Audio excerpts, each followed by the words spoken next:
This episode is brought to you by Square's Pace. Not cool enough for regular pace? Try Square's Pace. In the documentary Castlevania Symphony of the Night, Dracula is famous for saying, "What is a man? A miserable little pile of secrets." While this line is widely chalked up to a poor translation, it is actually a quote of a French writer and historian named André Malraux. We'll get into him and his life and work in a moment, but first let's look at the differences between the Japanese dialogue for this section of Symphony of the Night versus the English version. Legendsoflocalization.com provides a side-by-side comparison of the dialogue. As you can see, the Japanese version deals more with love and respect than its English counterpart. The author on the website posits that while this sort of dialogue plays in Japanese, it sounds corny in English. And so, respect and a loving heart are what truly lead humanity becomes, "Mankind ill needs a savior such as you," and Dracula's line, "Foolish drivel, I will prove to you which of us is right, with death," becomes, "What is a man? A miserable little pile of secrets. But enough talk. Have at you." So, pretty different. But we're not here today to try to figure out why the translator changed the dialogue so much. We're here to try to answer the question, is man really just a miserable pile of secrets? Before we dive into this, you'll need to forgive me for my probably terrible pronunciation of various French names and words. The quote, "What is a man? A miserable little pile of secrets," is from Anti-Memoirs by André Malraux. Let's look at Malraux's background a little to see if we can elucidate his rather bleak view on humanity. Born in 1901 in Paris, France, Malraux was a novelist, art theorist, and minister of cultural affairs. His parents divorced when he was young, his father committed suicide at the onset of the Great Depression, and it is also speculated that his grandfather may have committed suicide as well. Malraux was a great admirer of the works of Friedrich Nietzsche, and was greatly impressed with Nietzsche's theory of a world in continuous turmoil and his statement that the individual himself is still the most recent creation who has complete responsibility for all of his actions. Malraux was also a great admirer of T.E. Lawrence, aka Lawrence of Arabia. Lawrence also reportedly modeled himself after the Nietzschean idea of the Übermensch, or a prototypical heroic man, and inasmuch as Malraux modeled himself after Lawrence, going on adventures and writing about them, we have an Übermensch inception sort of thing going on. Despite his tales of adventure, Malraux was a very shy and private person. His first wife, Clara, claimed to barely know him. Malraux was agnostic but spiritual, held that the world was devoid of meaning and thus absurd, but that art offered meaning and that the appreciation and love of art was an act of art itself. Malraux's marriage to Clara eventually broke down, and he began a relationship with journalist Josette Clotis, with whom he had 2 sons. Clotis died at age 34, and their sons both died in 1961 in an automobile accident. Malraux was very politically active and worked to educate the public on art. He was awarded many honors and was France's first Minister of Cultural Affairs. This guy had a pretty crazy life. His writing was on the Nazi blacklist, and he was once captured by the Gestapo. He died in 1976, and his ashes were moved to the Pantheon in Paris on the 20th anniversary of his death. But what of his stance on man, and how they are nothing but miserable piles of secrets?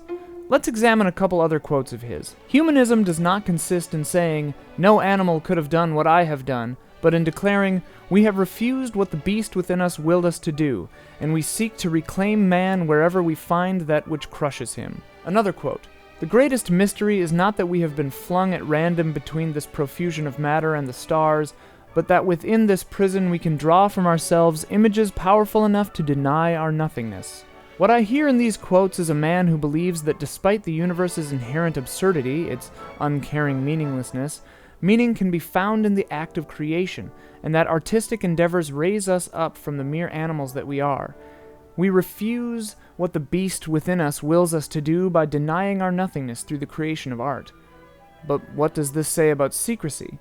This absurdist worldview, based on emotion and love of art, doesn't necessarily belie the cynicism found in the miserable pile of secrets quote. I decided I needed to look at the quote in context, but this proved a little harder than I anticipated. Only able to find snippets online, I did a little digging and found that UCLA's Powell Library had a copy of Anti-Memoirs. So I drove over there and dug it up. In reading the prologue to Anti-Memoirs, I was delighted by Malraux's writing. He's insightful, irreverent, and a bit goofy. In the prologue, he's talking about his friend's obsession with sincerity, and how the pursuit of sincerity is akin to the digging up of secrets. He goes on to discuss how literary memoirs are expected to be very true to life and factual and cover very minor details as opposed to sculpture, which can be more interpretive. He writes, "To reject the major facts about a man out of contempt for convention can lead to an exclusive preoccupation with the minor. Admittedly, the truth about a man lies first and foremost in what he hides. A remark of one of my characters has been attributed to me. A man is what he does. Of course, he is not only that. The character was, in any case, replying to another who had just said, 'What is a man? A miserable little pile of secrets.' Gossip provides on the cheap the titillation we expect from the irrational, and with the help of the psychology of the unconscious, what men hide, which is often merely to be pitied, is too easily confused with what they do not know about themselves." So he's saying that the truth of humanity lies in their hidden aspects, often even in things they don't know about themselves. He is relating this to the art of writing a memoir and saying that even a well-crafted interpretation of a person may not accurately portray that person, may not be truly sincere. He says, "Man can never plumb the depths of his own being. His image is not to be discovered in the extent of the knowledge he acquires, but in the questions he asks. The man who will be found here is one who is attuned to the questions which death raises about the meaning of the world." He phrases this a little differently later on when discussing war. War puts its questions stupidly, peace mysteriously, and it is possible that, in the realm of human destiny, the depth of man's questioning is more important than his answers. To me, what this all means is that, almost in a Zen-like way, Malraux thinks that a person's true nature isn't inherently describable in a direct way, that you learn more about someone's truth not by them telling you what they know or think or feel, but by listening to what they are curious about and how they are curious about it. This depth of questioning about the world, about the self, is something Malraux values greatly, and he basically says that it is this depth of questioning that makes a person who they are, certainly on a spiritual level, more so than various facts about them or things they do. So another way to phrase that might be that a person's secret nature, their questions, the things they wonder about consciously or unconsciously, is what makes them who they are, i.e., a pile of secrets. But are they miserable? In an anecdote about Tolstoy, Malraux relates that the man sat down by a rock and spoke to a lizard, saying, "Your heart's beating, the sun is shining, you're happy." After a pause, gloomily, Tolstoy added, "I'm not."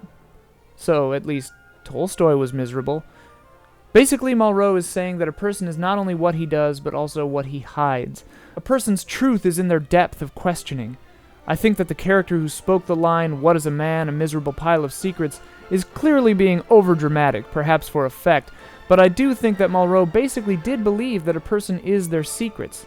But not secrets in the sense of infidelity or other duplicitous behavior, but in the valuable unknown and the strength of character required to face it and question it.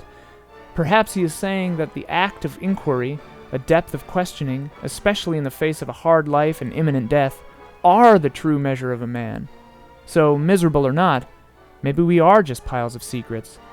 The human mind invents its Puss in Boots and its coaches that change into pumpkins at midnight because neither the believer nor the atheist is completely satisfied with appearances. You steal men's souls and make them your slaves. Perhaps the same could be said of all religions. Your words are as empty as your soul. Mankind ill needs a savior such as you. What is a man? A miserable little pile of secrets. But enough talk. How about you?